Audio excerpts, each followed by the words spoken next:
Hola, ¿qué tal? Muy buenas noches.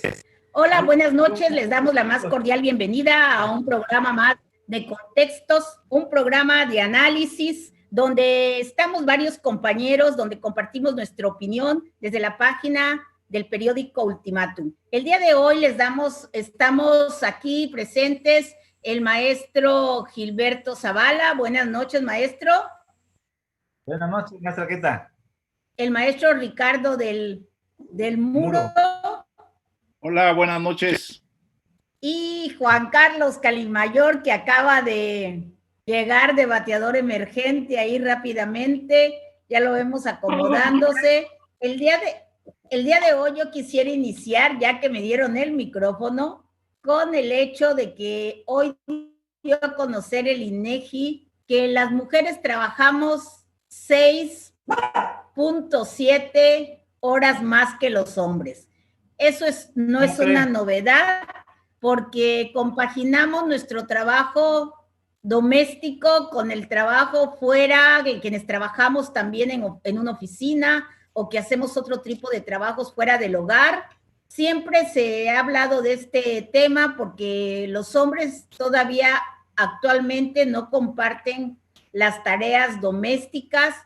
Y se ha hablado de que las mujeres no solo tenemos doble, sino hasta triple jornada, porque nos encargamos muchas veces en la familia de los enfermos. De los enfermos sin que exista un salario al respecto, nos hacemos cargo de los enfermos de la familia, nos hacemos cargo de los cuidados de niños y de las niñas, y ahí vemos cómo nos las arreglamos para atender todos estos menesteres. Por eso ha sido una larga lucha de las mujeres en el tema de los cuidados. Por eso es tan importante la existencia de guarderías que faciliten a las mujeres tanto el trabajar fuera de casa, como también quienes se encargan de la casa, y que es un trabajo bastante pesado, tengan donde dejar seguros a sus niños y niñas, mientras ellas se ocupan de todas estas tareas. Y por otra parte nos llenó de regocijo porque en este año el premio Nobel se tiñe de rosa, porque tuvimos, bueno, aunque lo de rosa es un estereotipo que también las mujeres combatimos porque no nos gusta que liguen el rosa con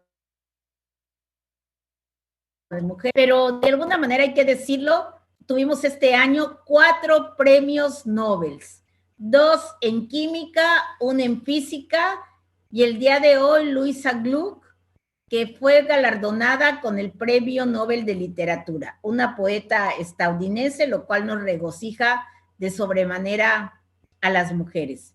Y pues también hay otras notas respecto a los comentarios que hemos hecho a lo largo de la semana sobre quién sería el ganador. Todavía aquí Juan Carlos todavía no puede disfrutar del hecho de que sea Muñoz Ledo, ¿verdad? Quien está empatado con Mario Delgado. Donde ya se resolvió el tema fue en el tema de la paridad de género. La senadora Citlali será la próxima secretaria general de Morena, ¿no? Entonces yo quisiera que alguien iniciara el diálogo, ¿no? Respecto a esta encuesta. ¿Cómo creen que termine la encuesta? ¿Cómo creen que termine el desempate? ¿Se debería hacer con un volado como el mismo Muñoz Ledo, que el mismo López Obrador ha decidido otras candidaturas, muchas candidaturas de diputados locales? Una de ellas aquí en Chiapas, hace 2 elecciones se resolvió con volados, ¿no?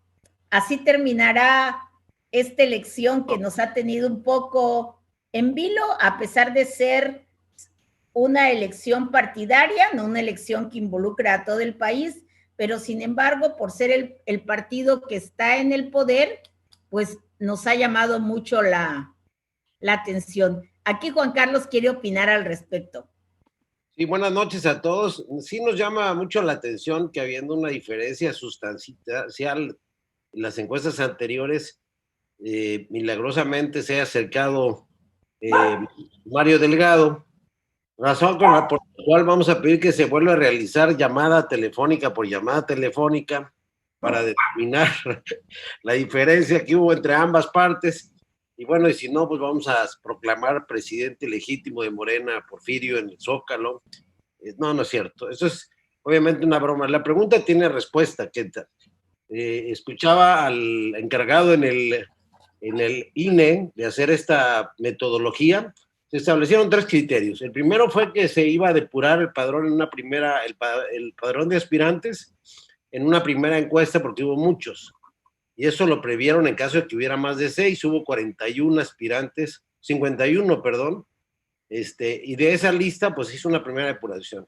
En caso de empate está prevista, ahorita de esos 5 que pasaron, digamos, a la semifinal, es de donde se arrojó el resultado de hoy, lo cual nos muestra una dispersión de voto entre 5 personas, y está establecido también en la convocatoria de las reglas escritas para este tema, que se hará una tercera encuesta para ver cómo se distribuye el resto de las preferencias y cómo se desempata esta elección al interior de Morena. Ese es el mecanismo. Yo, pues, respetuoso de que se trata de otro partido, sigo pensando que Porfirio hubiera recuperado credibilidad, hubiera sido un buen líder, o puede ser un buen líder, considerando también la falta de liderazgo que observo en otros partidos. No sabemos quién es el presidente del PRD, por ejemplo, a nivel nacional, porque no hablan, ¿no? Son tan mudos como los dirigentes de la oposición acá, o del propio partido en el gobierno. Y entonces, pues le hubiera ayudado mucho, ¿verdad? Entonces, vamos a ver qué pasa finalmente, Keta. Así es. ¿Alguien más quiere opinar sobre este tema de cómo se definirá el triunfador? Maestro Zavala, lo veo ahí medio inquieto, con ganas de participar. ¿Tiene su micrófono?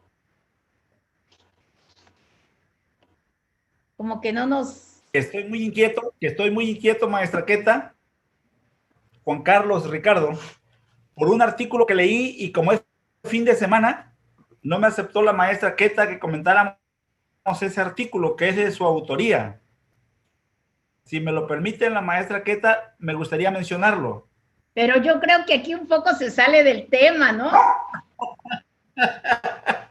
Otro día hablaremos de eso. Otro día hablaremos de eso, me parece bien. Miren, yo creo que efectivamente el proceso de elección en Morena, para que finalmente termine o alcance un punto de institucionalización al conformarse ya con estructura propia y en un partido, creo que pues ya prácticamente está definido. Lo ponen en un empate, en tanto que estarán las negociaciones internas para que no queden mayores fisuras, y yo creo que va a estar efectivamente entre este señor Mario Delgado y Porfirio Muñoz Ledo. Juan Carlos apuesta por Porfirio Muñoz Ledo por el talento, por la capacidad, por la inteligencia, por la experiencia que sin duda tiene. Sin embargo, me parece que es un partido que, en mi opinión, debería de tener un dirigente amén de esas características, debería de ser un dirigente mayormente joven, mayormente activo, mayormente de base. Me gusta el reto que se propuso Mario Delgado, pero al final de cuentas es un asunto de ellos, ¿no? Lo más importante es que la ciudadanía, las personas, pudiéramos revisar con mucha atención, con mucha madurez, los casos que estamos viviendo en la vida cotidiana, en la vida diaria, política, económica de México, porque creo que ahí la gran mayoría de las personas nos estamos dejando llevar por las emociones y por el espectáculo, más allá de razonar y reflexionar hacia dónde se dirige México o qué le está pasando al país, si efectivamente se cumplen las expectativas. El día de hoy, por ejemplo, el Banco Mundial ha anunciado que habrá un aumento para el 2021 de 150 millones de personas que van a pasar a pobreza extrema en el mundo y que van a ser mayormente de aquellos países de ingreso medio, como sin duda es México, y de zonas urbanas. La pobreza generalmente se ha calificado y se ha ubicado en las zonas rurales, pero hoy la previsión está en términos de lo urbano y que entonces va a ser imposible poder poner un fin a la pobreza para el 2030 como el propio Banco de México lo había sentenciado. Temas como estos, temas como el coronavirus, que ahí sigue vigente, que en el caso de Alemania ya rebasa los 4.500 contagios diarios. En España, en donde hay un estado de alarma en Madrid para frenar la pandemia y que hay una especie de confinamiento de 5 millones de personas en Madrid y que en México nosotros lamentablemente estamos ya habituándonos a una normalidad en la que podemos salir y podemos disponer de nuestro tiempo fuera de casa, sobre todo los fines de semana. Mañana ya es sábado y entonces esos temas que tienen que ver con la seguridad de la familia, pero que tienen que ver además en cómo controlamos y somos responsables de lo que estamos viviendo. En fin, me fui un poquito fuera del tema, maestra Arqueta, le pido, me disculpe allí, en términos del tema que usted planteaba de la dirigencia de Morena, pues la dirigencia de Morena ya encontrará sus bemoles y usted lo ha expresado también con un acierto, o Juan Carlos también lo decía, lo de menos es que se defina en términos de un volado y se les va a resolver para ellos, ¿no? Qué bueno para ellos. El asunto es cómo resolvemos México. ¿Sí? ¿Y ustedes qué opinan, Ricardo? Bueno, yo creo que, Porfirio lo entrevistaron en el Universal el día de hoy. Señalaba de que él ya se daba por ganador y que incluso el lunes iba ya a tomar posesión de su cargo. Y bueno, yo apelo a que a la larga, ojalá, seguramente va a haber una segunda encuesta o va a haber alguna forma de buscar un desempate. No, así está establecido, perdón. Sí, entonces, pues creo que en ese sentido, se van a definir las cosas y ojalá, creo que tanto para Mario Delgado como para Porfirio Muñoz Ledo, pues les debe de quedar claro que generar una ruptura en este momento en Morena, cuando el partido apenas se está conformando, a nadie le conviene, no le conviene a ellos, no le conviene a los morenistas, no le conviene al país. Entonces creo que tiene que haber ahí un sentido, tal vez incluso por parte de Muñoz Ledo, un sentido mucho más político, en caso de que él surgiera como perdedor o si surgiera como ganador, buscar la forma de evitar la ruptura o la experiencia que ya se dio en el PRD. Definitivamente los morenistas, de acuerdo a las tendencias que normalmente han tenido los partidos en el poder, es que por lo menos, o sea, tomando en consideración la triste experiencia panista, por lo menos un partido con todos sus bemoles puede estar repitiendo en el poder por lo menos 2 sexenios.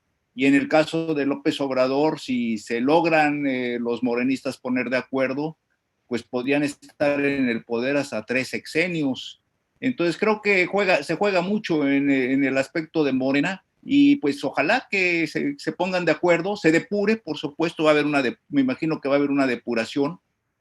Algo fundamental en muchos aspectos va a ser la elección del 2021.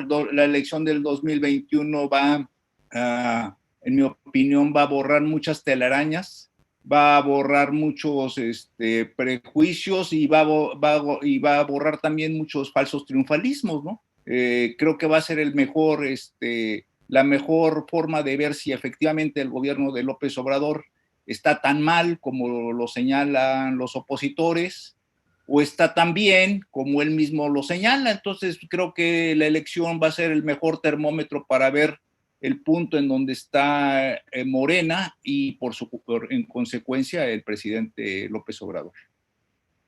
Sí, y para concluir este tema, a ver, maestro Víctor, ¿qué opina? Bueno, mira, Queta, muy buenas noches, compañeros, muy buenas noches a todos los que nos siguen en las redes.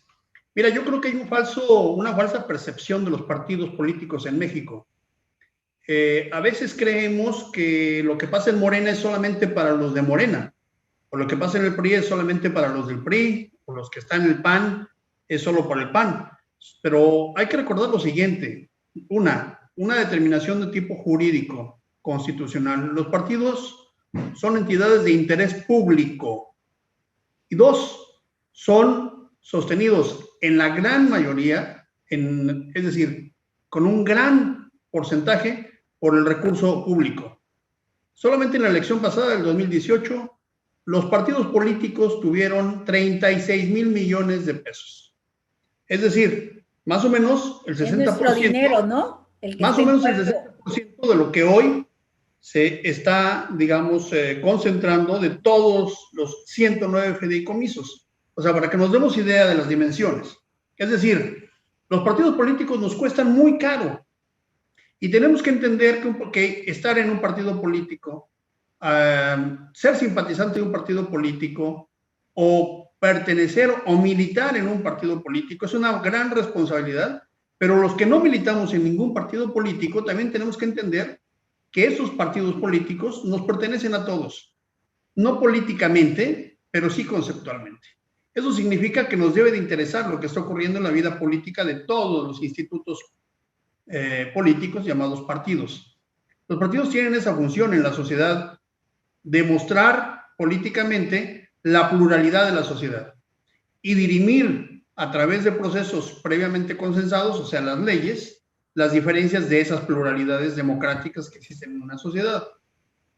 De tal manera que lo que ocurre hoy en Morena es interés de todos nosotros, estemos o no en Morena. Lo que ocurre entre la dirigencia del partido Morena, que lleva 2 años tratando de encontrar un dirigente, es el interés de todos, independientemente que estemos o no en Morena, que nos simpaticen o no Morena, o que nos simpatice o no un dirigente.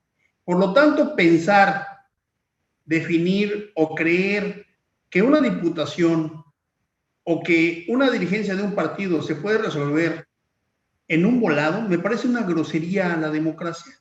Me parece un atentado al más mínimo pensamiento racional y sin embargo, de la sociedad. Porque tanto la representación política de los partidos políticos como de los diputados o senadores corresponden a las aspiraciones políticas y sociales de un pueblo, cualquiera que este sea. Perdóname que te interrumpa, Nalito, Víctor. Es correcta tu apreciación, tu conceptualización, y sin embargo, el dueño del partido, el primer ciudadano de México, dista mucho de tu pensamiento, y es en donde efectivamente se pierde ese interés y esa objetividad en términos de responsabilidad y de participación. Bueno, pero el problema es que le seguimos el juego, y seguimos el juego no a él. Yo no estoy combatiendo una ideología de una persona. Estoy tratando de vislumbrar lo que corresponde a lo que deben de ser las instituciones. Y los partidos políticos son entidades de interés público. Lo que pasa en el PRI me interesa, y lo que pasa en el PAN me interesa, y lo que pasa en Morena, por supuesto, me interesa. Y me parece absolutamente absurdo que se esté gastando tanto dinero público en dirimir quién es el dirigente de un partido, y que las disputas que se están dando en un partido político se tengan que llevar al grado de la, digamos, de la perversidad de un volado o de una indefinición. No, tiene que haber una mesa de negociación y tienen que asumir con responsabilidad cualquiera que asuma la presidencia de la secretaría. Esa es la primera determinación. La segunda cosa que quiero decir respecto a lo de Morena es que Porfirio Muñoz Ledo iba muy adelante. Me parece que las fuerzas políticas se alinean a favor de Delgado como una forma de contrapeso, pero lo que está en juego ahora en Morena, y eso es dentro de Morena, de las fuerzas de Morena, no es solamente la presidencia, sino el futuro de este partido, y también, por supuesto, ya la determinación de los puestos para las gubernaturas y la presidencia de la República. Por eso es tan importante y por eso van a pelear hasta morir con dientes y lo que tengan a la mano. Van a disputarlo. No es un asunto técnico, no es que la encuesta esté mal, no es que la encuesta tenga solo un porcentaje que le dé la victoria a un dirigente o que tenga que hacer una segunda encuesta. No es un tema técnico, es un tema de disputa del verdadero poder dentro de lo que es Morena. ¿Y qué es Morena? Y con eso termino el comentario en esa ronda. ¿Qué es Morena? Morena en este momento no es un partido institucionalizado como lo conocemos o como hemos conocido los partidos durante los últimos años. Morena en realidad es un movimiento que tiene una franquicia de un partido para poder participar legalmente en las elecciones, pero podemos ver la gama tan amplia de la gente que está en Morena. Algunos participan activamente, otros sencillamente se deslindan, otros disfrutan del poder de Morena y otros incluso dentro de Morena lo bombardean. Por ejemplo, está Napoleón Gómez Urrutia en un extremo, digo que nadie hubiera pensado que Andrés Manuel López Obrador, con la pureza de pensamiento, tuviera un Napoleón Gómez Urrutia a su lado, por ejemplo, defendiendo. O tenemos a un Manuel Bartlett que ha sido defenestrado por toda la historia del final del siglo XX y el principio del siglo XXI, y sigue estando ahí como uno de los principales actores. Pero por otro lado tenemos gente, por supuesto, importante dentro del ala de pensadores dentro de Morena, y también tenemos varios luchadores sociales que han estado durante mucho tiempo. Esa es la disputa entre estos grupos que están alineándose, o con Porfirio Muñoz Ledo, esta vieja guardia del Frente Democrático Nacional, o con Mario Delgado, esta tecnocracia camachista que venía del PRI de los años 80 y que muy oportunamente se alió al PRD al final de los años 90. No hay que olvidar la historia de todos ellos. Ya quedaron fuera otros dirigentes que tenían, yo creo, mucho más peso incluso, y eso nos debe interesar a todos. Nos debe de interesar, y lo que debemos de pedir es democracia. Debemos de pedir que se cumplan las leyes, debemos pedir que se cumpla al pie de la letra todos los lineamientos que marcan, porque un partido político es de interés de todos.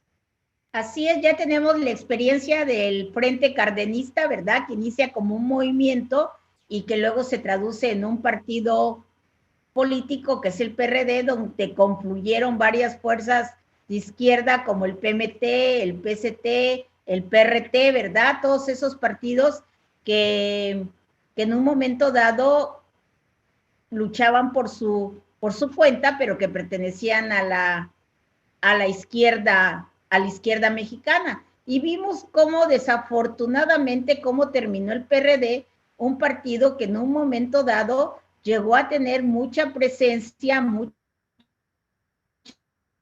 fuerza, gente muy brillantes, con intelectuales muy brillantes que estaban ahí participando en el PRD. Y vimos cómo se destruyó por estas luchas fratricidas al interior. A Morena esto le debe de servir de experiencia, lo que sucedió en el PRD, para que esto no le suceda a ellos y no le suceda desde el inicio, en este momento que están en el poder, ¿verdad? Tendrá que haber una buena negociación al interior del partido. Y se me hizo curioso, cambiando de tema completamente, hubo un análisis en el Financiero, una reunión de analistas. Ves que actualmente el Financiero está haciendo foros continuamente, y uno de ellos, de expertos internacionales, señalan que si no llega a triunfar Trump, temen que pueda haber conatos de violencia en Estados Unidos. Pues yo no lo pensaría así, ¿verdad? Porque no hemos tenido esas circunstancias en las elecciones en Estados Unidos, a pesar de que algunas han sido bastante, no conflictivas, pero sí han tenido sus asegúnes, como aquella famosa que todo se decidió en Florida, ¿no? Que quedó pendiente, creo que fue con Bush, ¿sí? Y que terminó... La elección de Al Gore con Bush hijo, no se decidió en Florida, sino que Florida cambió la votación, al final de cuentas, en un recuento que se hizo, se decidió en la corte, que se decidió en la corte, ¿verdad? Eso, en el caso de Estados Unidos, acuden, no hay un trife como en México. No, y de hecho los representantes en el Congreso hablaron de fraude electoral por primera vez en unas elecciones. Era un empate tan cerrado que se habló de este tema, ¿no? A mí me llama la atención ahorita un comercial que sacaron los actores que influyen mucho, no sé, en Estados Unidos son muy influyentes, del voto por correo, es increíble y sí. se me hace muy anticuado el que un voto tarde días en llegar, 2 o 3 días, y que se siga utilizando un mecanismo de esa naturaleza. A mí me gustaría, no sé ustedes, digo, en países más desarrollados quizá, aunque en México se utilizan mucho los celulares, yo creo que hay más personas con celulares que votantes en el padrón. Hay más de 80 millones supuestamente de líneas telefónicas en México, que pudiéramos votar en una aplicación y que la contabilidad fuera así como si compráramos un boleto de avión o algo así, como lo hacen en las aplicaciones, y tuviéramos resultados en tiempo real de las elecciones, ¿no? Existe la tecnología, ya es lo que llaman ahora las urnas electrónicas, pero sí, este nuevo escenario que comentas, Geta, es muy peligroso porque el propio presidente está hablando de fraude.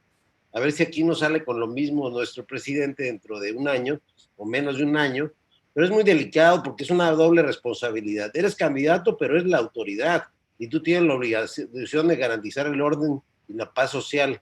Entonces yo sí veo desesperado a Trump, no está el mejor escenario para él en este momento, y todos en el mundo ven con buenos ojos a Biden porque pues, representa que la nación más poderosa del mundo pues no esté conducida por un tipo con las características de Donald Trump, ¿no?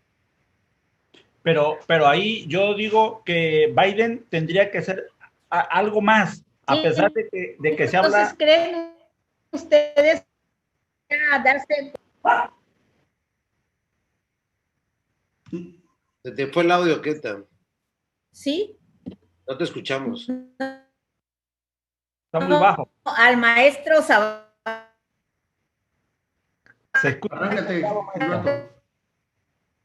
se escucha muy cortado su internet. Creo que estaba hablando, ¿verdad? Y Yo estaba problemas hablando. con el audio. ¿Ahí me escuchan a mí? Bien. Sí, a ver, Me escuchan a mí, ¿verdad? Trump. ¿Sí? Sí. Yo estaba diciendo que efectivamente lo que está pasando en los Estados Unidos es algo delicado, porque finalmente esa parte política tiene impacto más allá del propio país, por supuesto, en la economía. Entonces, creo que Trump no las tiene todas consigo y está dispuesto a ganar, o gana o gana. Es decir, si pierde, va a tener que arrebatar, porque el tema económico, el tema de los impuestos en los Estados Unidos es un tema sumamente delicado, y creo que ahí Trump trae una cola muy vistosa, muy colorida, y sin embargo, yo comentaba hace un ratito que Biden tiene que empujar más para abrir, para ensanchar la brecha que todavía le separa en términos de puntos porcentuales, en términos de preferencia electoral, de Trump. Biden tiene que hacer más. Creo que esta señora que le acompaña, Harris, tiene que hacer mucho más.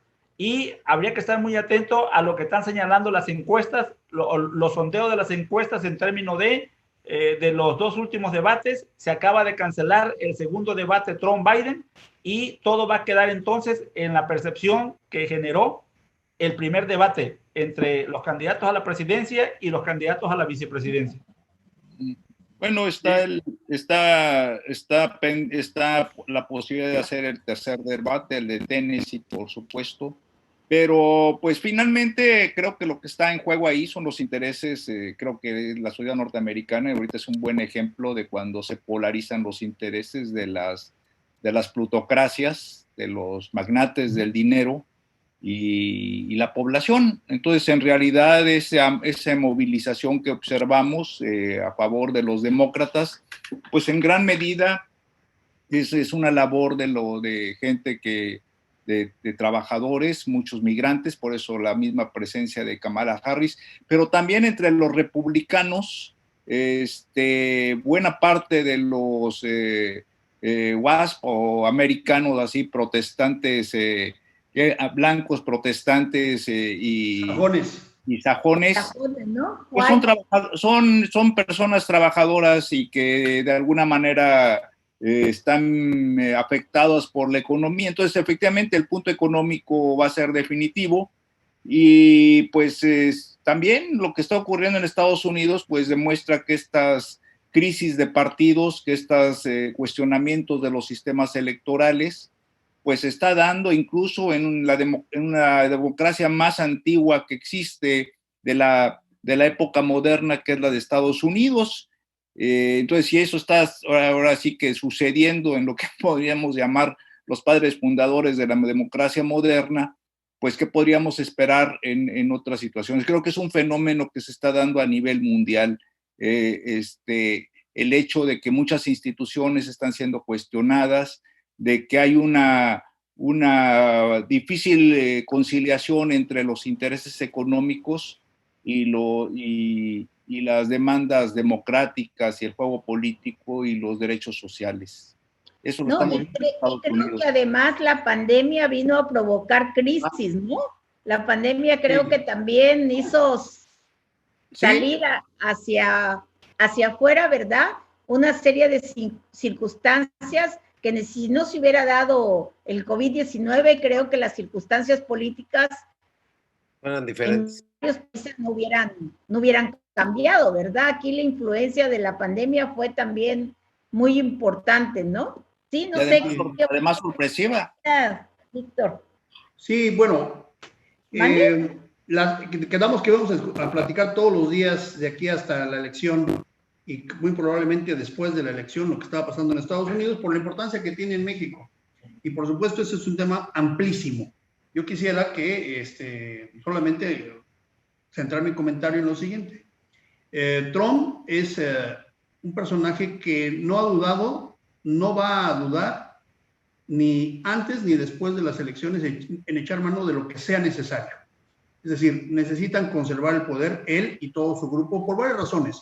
No solamente los intereses económicos que hablaba Ricardo del Muro, sino también por una serie de imputaciones que él personalmente tiene. Evasión fiscal, que para el caso de los Estados Unidos es más grave que el narcotráfico, por ejemplo, ¿no? Es un delito. El no pagar los impuestos en Estados Unidos es todavía más grave y lo ha demostrado la historia. Digo, Al Capone fue sentenciado justamente por no pagar impuestos y nunca se le acreditó el estar del lado de la mafia en Chicago. Y así esa es una historia. Estados Unidos es una verdadera democracia desde el punto de vista de las limitaciones que este sistema de gobierno tiene. Por supuesto, es muy limitado, pero es una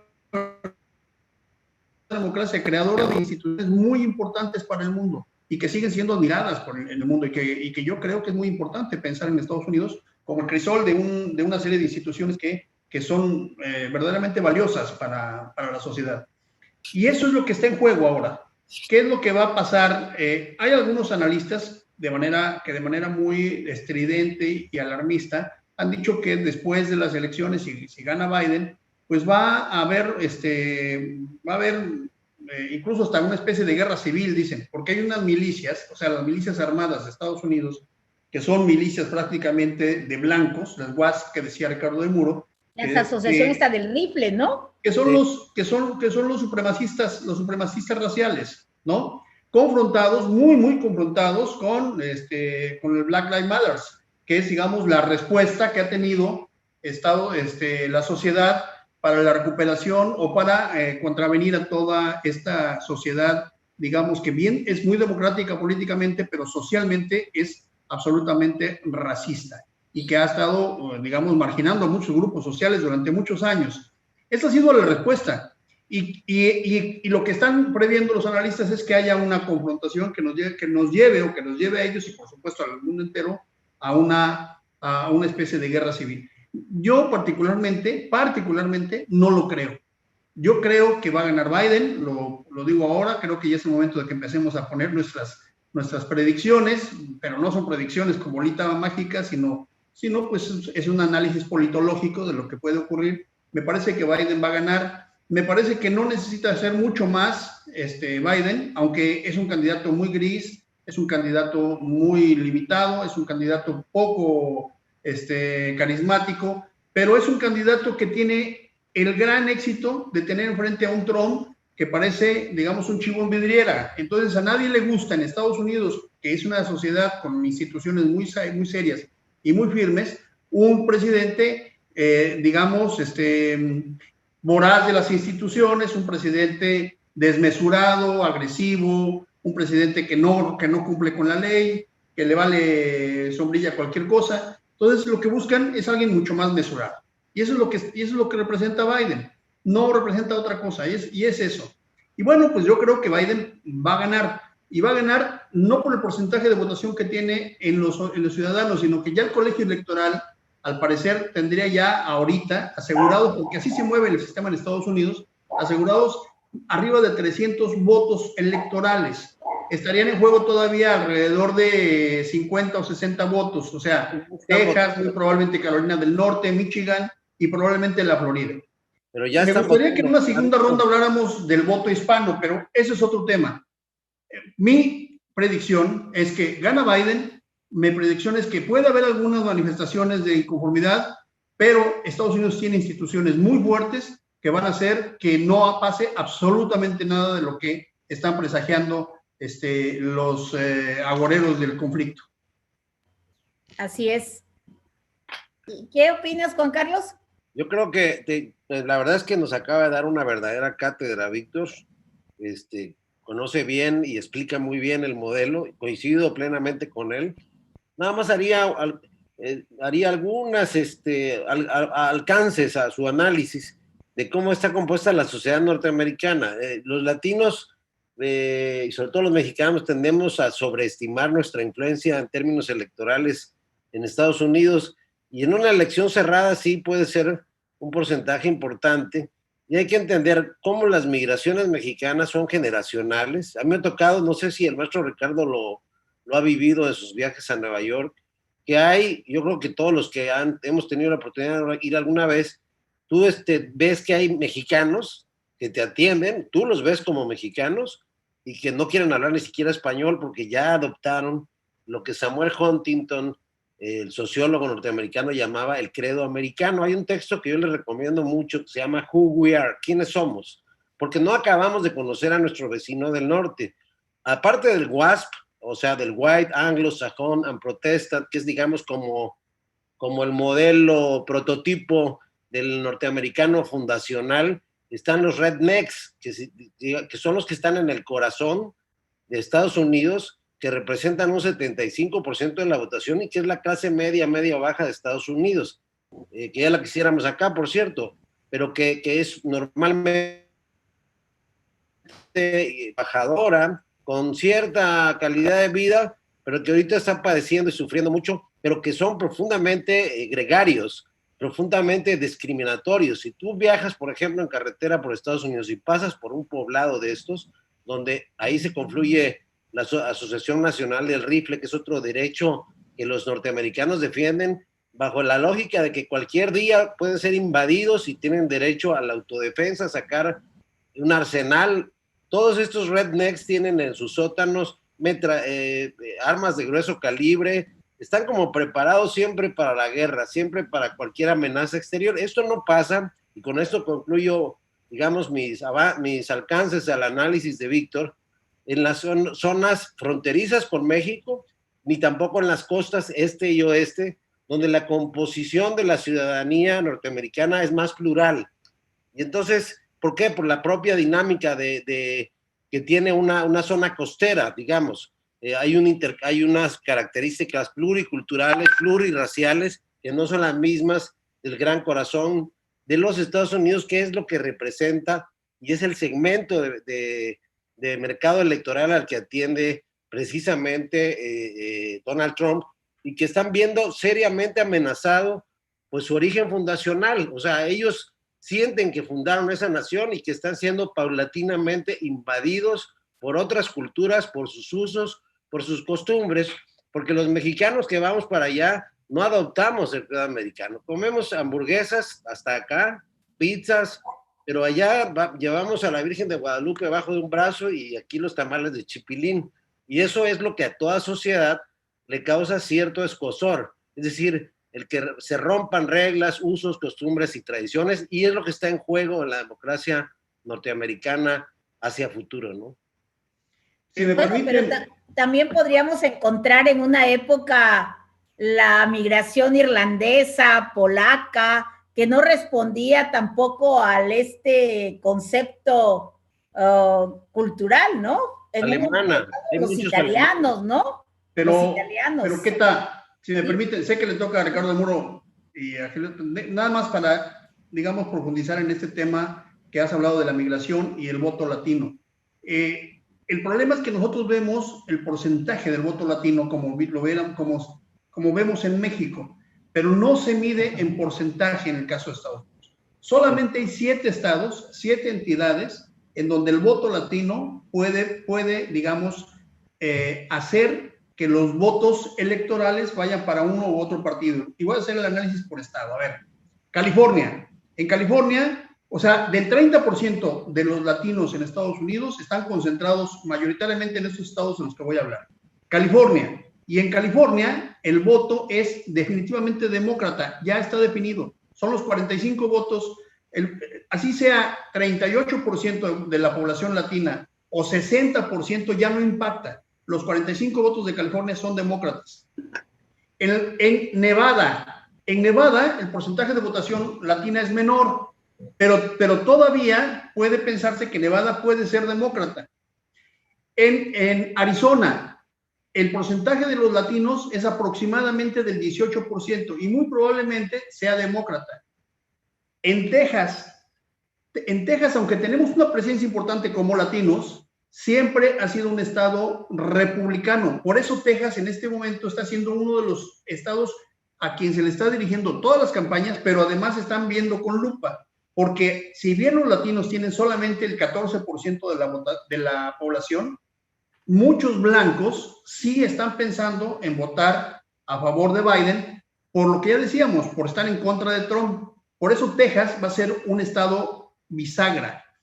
Caso muy, bueno, y de los latinos mexicanos y centroamericanos, sigo, Michigan y Nueva York. Pero en Nueva York no deciden los latinos, no tienen el porcentaje suficiente para decidir. Y los latinos que están ahí están asimilados a la cultura norteamericana. Y en el caso de Michigan pasa lo mismo.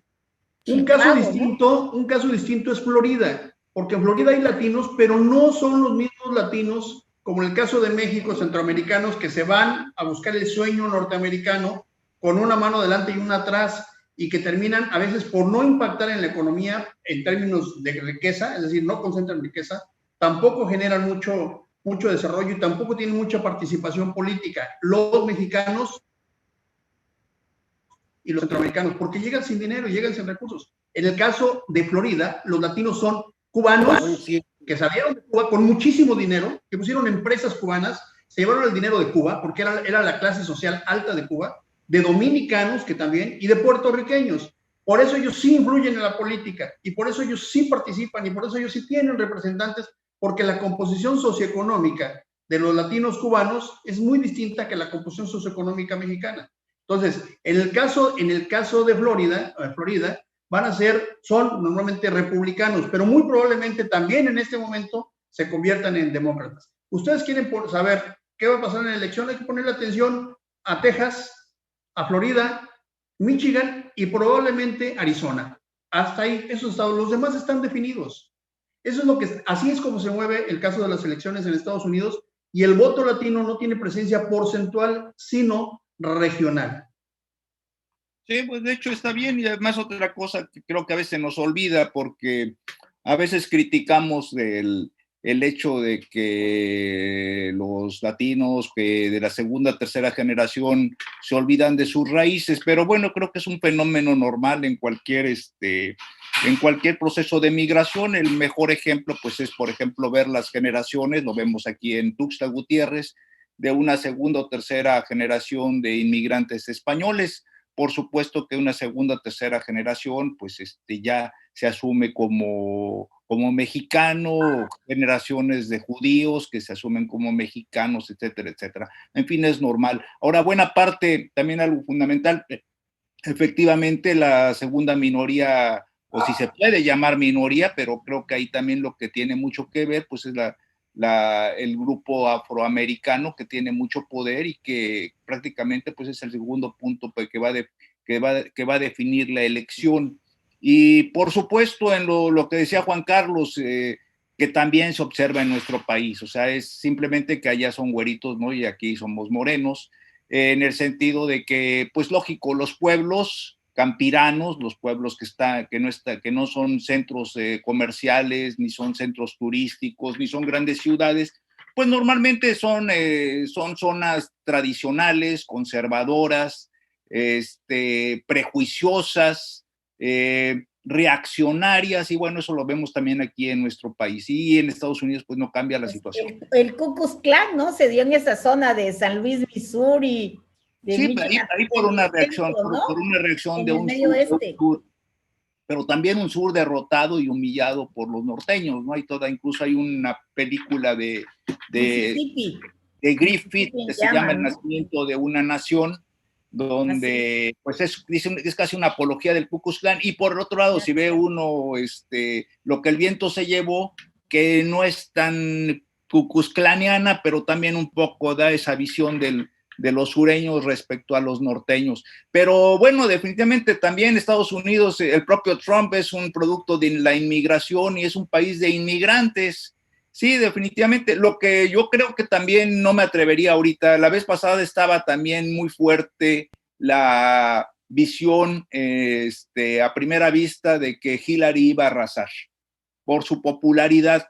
Ahorita quién sabe cómo estén las cosas. Definitivamente están dos posiciones enfrentadas desde mi punto de vista. Por un lado, buena parte de la población afroamericana que está muy molesta por los abusos de la policía y que eso ha generado pues toda la serie de protestas que hemos estado observando en varios estados de la Unión Americana. Y por otro lado, pues el discurso machacón de los republicanos en el sentido de la ley y el orden, aplicar la ley y el orden.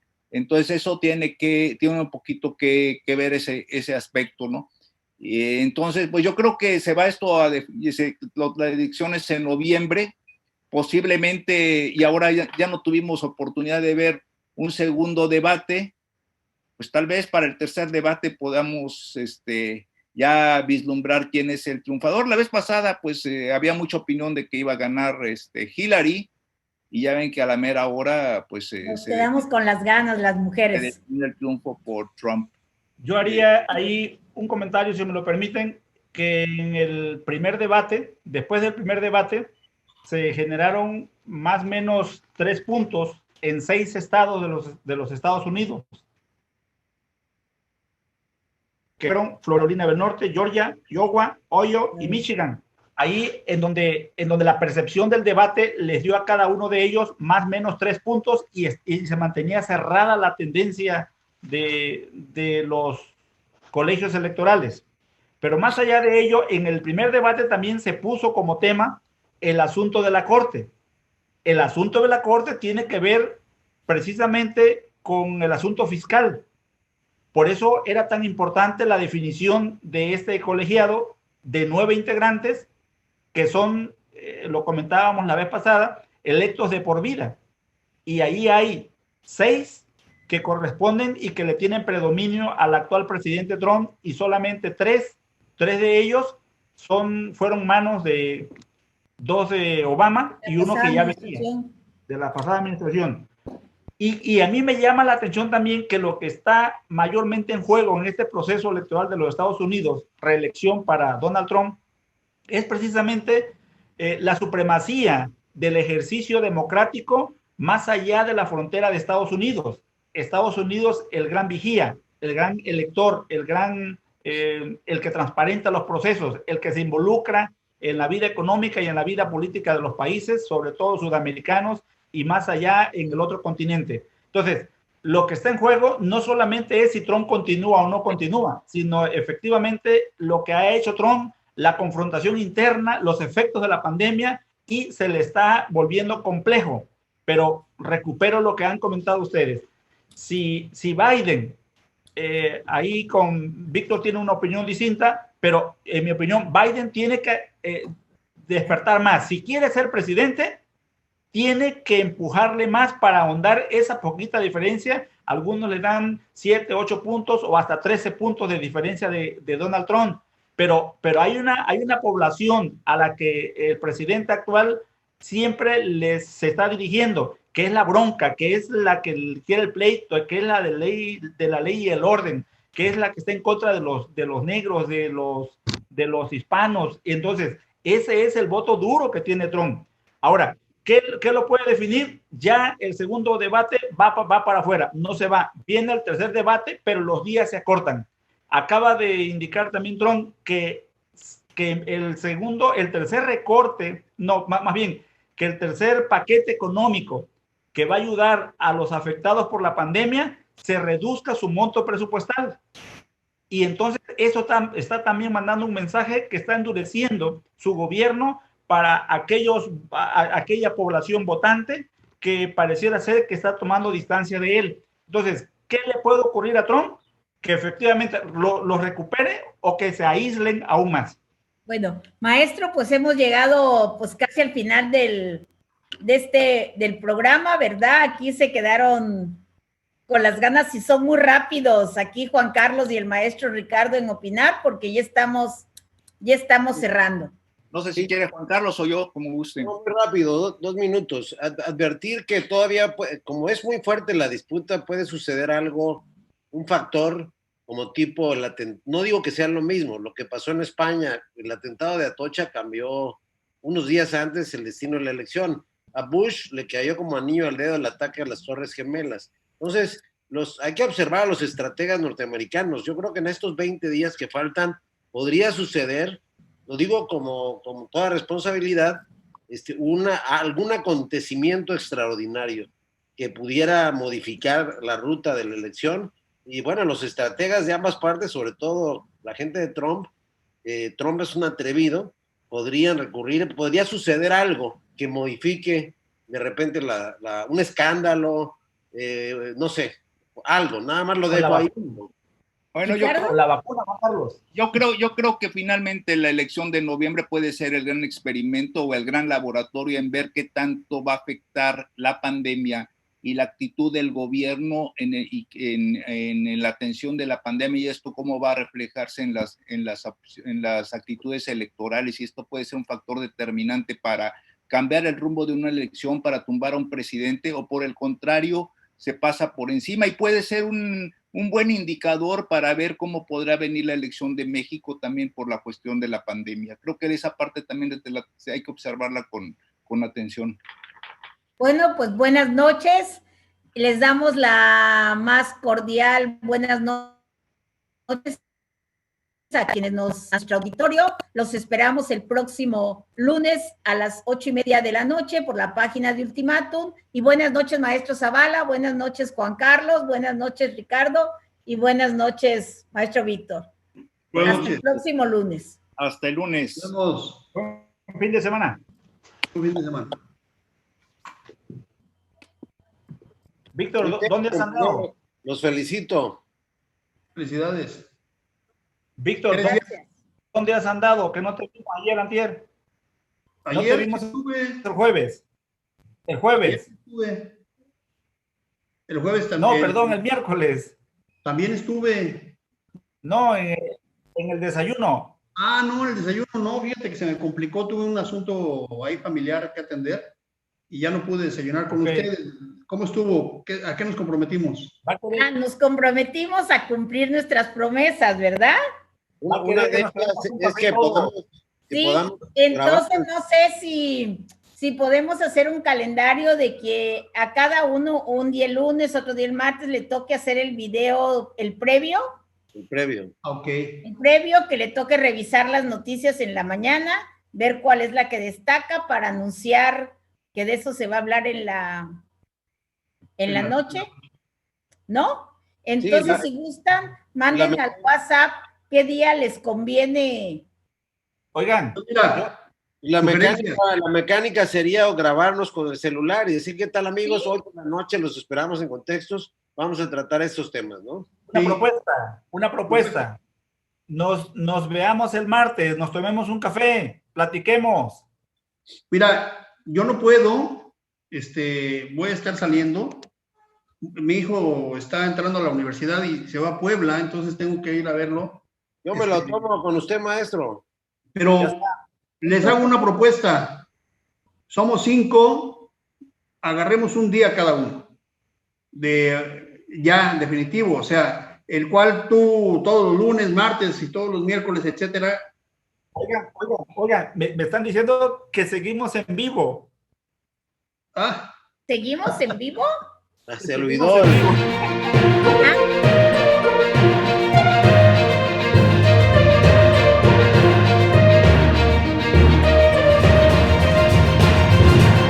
Contextos.